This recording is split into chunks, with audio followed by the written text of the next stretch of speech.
If your Lincoln Nautilus won't launch Apple CarPlay, don't head to the dealership just yet. The fix is usually a simple software reset.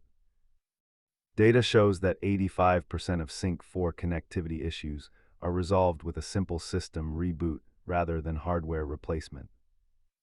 Let's walk through the exact steps to get your iPhone and Lincoln talking to each other again. The most effective fix is a hard reset. Hold the power and seek right buttons for 10 seconds until the screen cycles. Always ensure you are using a genuine Apple cable, as third-party wires often lack the data bandwidth required for CarPlay.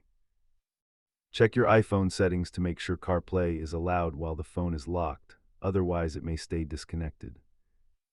If wireless CarPlay is glitching, switching to a wired USB connection often bypasses local signal interference. Over half of all failures are purely software-based, meaning you likely don't need any new parts to fix this. If the reset fails, delete the connection on both the car and the phone to start with a completely clean slate. Keep a can of compressed air handy to blow out any dust from your car's USB ports that might be blocking the pins. Remember that modern infotainment systems are just computers, and a full power cycle is often the only tool you need. With your sync system reset and your settings verified, you should be back on the road with your maps and music.